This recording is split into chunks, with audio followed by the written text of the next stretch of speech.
My next guest is an undefeated featherweight contender, and he trains at a Team Alpha Male in Sacramento, California. He joins me ahead of his title fight at A1 Combat 15, where he'll be challenging Ernie Juarez for the featherweight title. Mr. Kody Vogels joins me right now. Kody, classic Kody Vogels. Welcome, my man. Thank you so much, man. Thank you for having me. You're an exciting prospect, I see. You don't leave it to the judges. You figure out a way to put guys away pretty quickly. And I remember watching your last fight at Urijah Faber's A1 Combat 9. That was a very impressive victory. But before we get into all that, can you tell me a little bit, like, how do you approach these fights? You go in there and you just like seemingly figure out a way to put them away immediately. And is that just part of your mentality and your game plan every single time you go out to compete? Yeah, man. I mean, absolutely. I'm not trying to go in there and, win a boring fight. I've had some boring fights in the past, bro, but for the most part, bro, I'm trying to knock that person out or strangle them or break some. Like, I want to make it, violent. So just like this fight coming up, I'm looking to get a finish and knock it all 3 rounds. It's pretty impressive. You've only been a pro since 2018. We have COVID that comes in and just kind of puts everyone on the shelf for a couple of years. You start with Firepower MMA, and then that kind of turns into Urijah Faber's A1 Combat. So this is your second fight with the promotion. Behind the scenes, did you think that you were close to, at this point in your career, to getting a title fight? I'm super grateful for the opportunity. I've always planned to fight for the belt, and if the belt didn't happen, it is what it is. The main thing is to get in the UFC, and whether I got a belt or not, that was always the goal. But things kind of played out. We had a bunch of opponents that weren't accepting the fight, and me and Ernie were scheduled a while back ago, but that ended up falling through. So he recently fought my teammate, and my teammate had the belt, so obviously we can't fight for the belt, but he got the nod on that one, so it opened up an opportunity for me to slide in there and get that.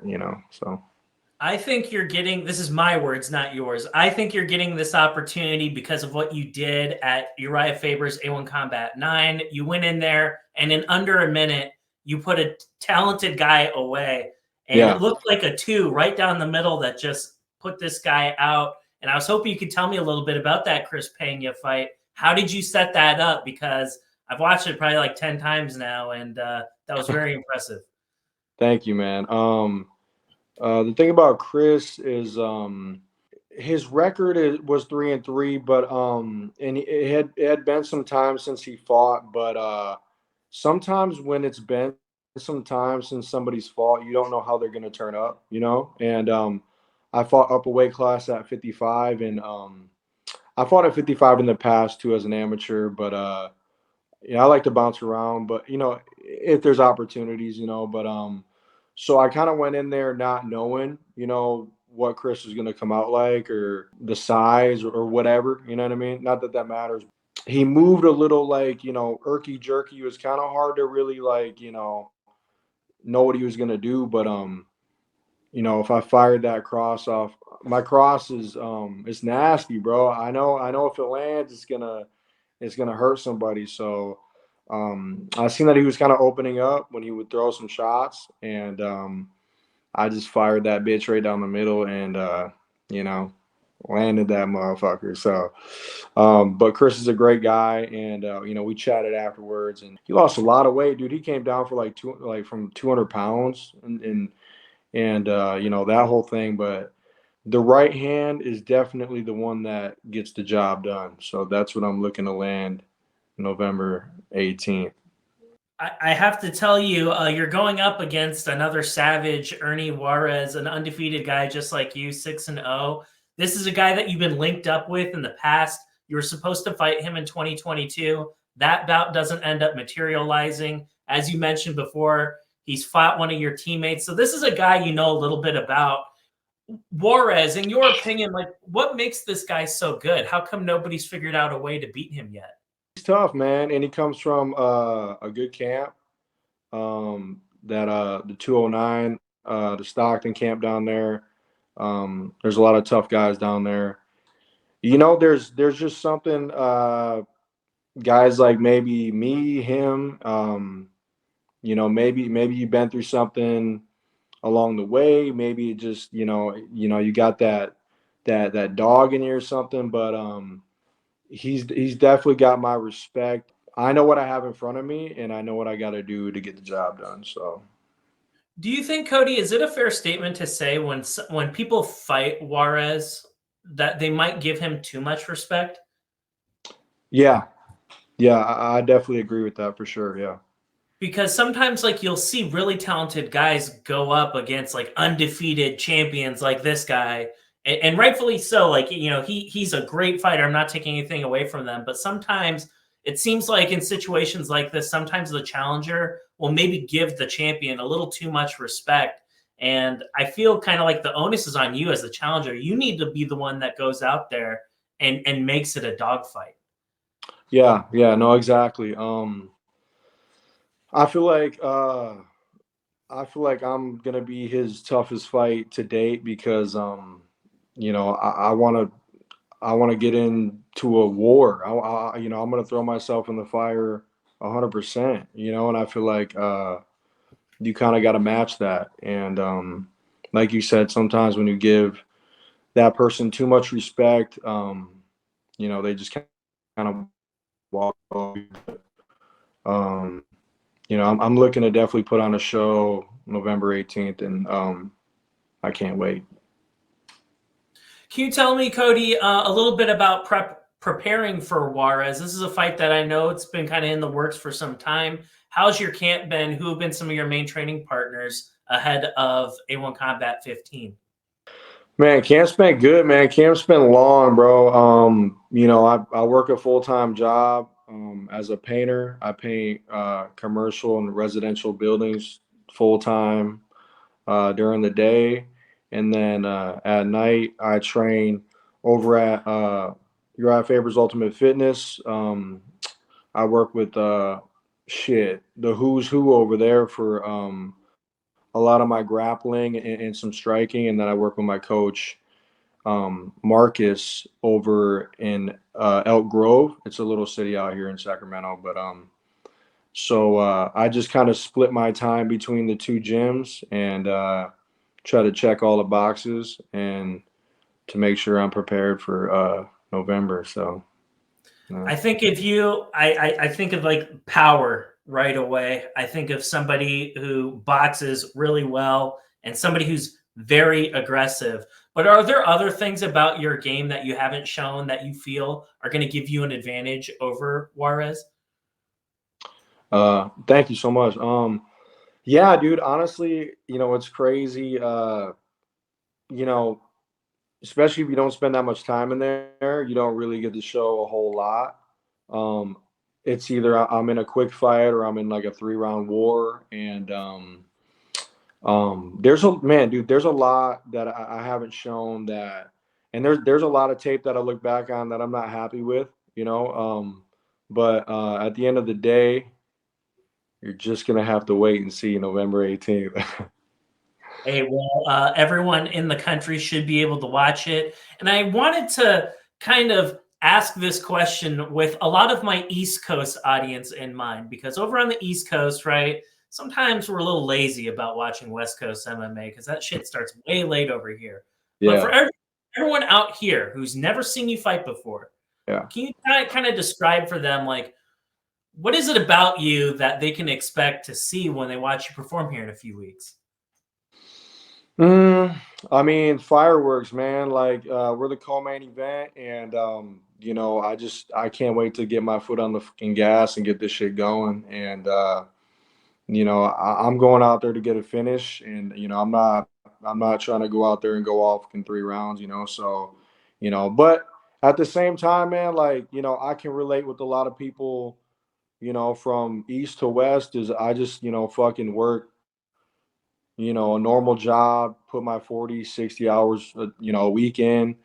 And, I do this shit on the side, but I've been doing this shit for a long time. I can relate with the people, and I try to stay humble, as humble as I can, and I'm out there to fucking get the job done for sure. So people can expect fireworks. That's for damn sure. So. A1 Combat, there's been a lot of growth there. Like, you started with them before they were even called that, and now here they are. They're on Fight Pass. Right, Faber, he puts his name behind it. Yeah. You have guys that have earned belts with A1 Combat, and then they've gone Right. on into the UFC. There's a lot of growth. There's a lot of excitement there. And can you just tell me a little bit, like, did you ever think that when you first started with Firepower MMA, and then for it to kind of evolve into what it has, like, is that just kind of like a surreal thing? It just seems like right place, right time for you. Yeah. Like you said, I think it's kind of right place, right time. It's kind of crazy. I never seen it, playing out like that. I just training with Faber and at Faber's gym. I like to stay local and fight on kind of local shows. And Tom was kind of local, and he was doing shows with Firepower, and I knew some of the commentators from fighting on shows like the Titans Cage back in the day, and it's like familiar faces and stuff like that. But as soon as the show started getting bigger and growing, and I kind of heard rumors around the gym that Faber was going to put his name in there and grow it, and I was excited, and I couldn't wait to be a part of the show that was only going to get bigger from starting as a small little show to where it is now on ESPN, and getting all the eyeballs it's getting. I never would have seen it coming, but I'm grateful and thankful to be a part of it. That's for sure. Absolutely. One final question for you, Kody. And you've hit on a lot of things that I think make you so relatable to a lot of us out there. You're a hardworking guy, you work a regular job. This is something that you do on the side, but like, I think you're kind of maybe not giving yourself the amount of credit that you probably deserve, because fighting's a full-time job, and then doing your regular job, that's another full-time job. So you're doing at least two full-time jobs, and then depending on whatever you got going on in your personal life, you're a real busy guy, and I'm sure there's a lot of dedication and sacrifice that is involved to just compete at this level. So I wanted to ask you, like, getting a belt for this promotion, like winning this title fight, that's going to put a lot of eyeballs on you and seemingly kind of put you in the driver's seat in terms of where you want your MMA career to go next. So what would like winning a Right. belt at this stage for you kind of mean for you and your family at this point? It's me and my wife and our two cats that drive me absolutely fucking up the wall. But for us and our family, that'd be fucking awesome, bro, to win the belt, the A1 featherweight strap. You know what I mean? Like, um, I've been on a good streak since I won my amateur fight, my amateur belt, back in the day, and I think it'd be kind of cool to come full circle and win a pro belt, and ain't lost since I won the amateur belt. So I think that'd be pretty cool, and I think it would mean a lot to the team, myself, my family, and that all this hard work over the last fucking 15 years is paying off and stuff like that. So I'm definitely looking forward to getting that belt around my waist for sure, November 18th. Well, ladies and And gentlemen, as the man said, November 18th, UFC Fight Pass, co-main event. You're not going to want to miss it. Kody, I appreciate you pulling up this evening and spending your time with me. And I wanted to just kind of give you an opportunity here. If there's anyone that you wanted to thank or any sponsors you need to shout out, let's do it. well, first and foremost, thank you for having me on the show. I was checking out your channel, I was checking out your show. I think you do a great job, and giving us the opportunity to tell us about ourselves and who we are.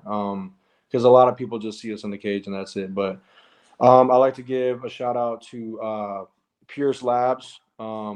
They've been hooking me up this last year, they sponsored me. They've been helping me out with a bunch of supplements that have helped so much, over the past year. A lot of us fighters are struggling to get by, and all that shit's expensive, but they definitely helped me out. Also, Martyred Angels Foundation. It's basically my uncle created a foundation some years back. My cousin passed away, his son, and my uncle wanted to start something to help families who have, dealt with the same kind of losses and stuff like that. And so we've been trying to grow and push that just to help families and stuff like that. You can find these things on my Instagram, Vogels145. Also, Valued Performance, and shout out to my team, Urijah Faber, Marcus Gaines, everyone who's been there, and I love you guys. Thank you so much, and looking forward to getting my hands raised November 18th. Kody, I look forward to watching you compete, and I look forward to having you back on this show very soon, my friend.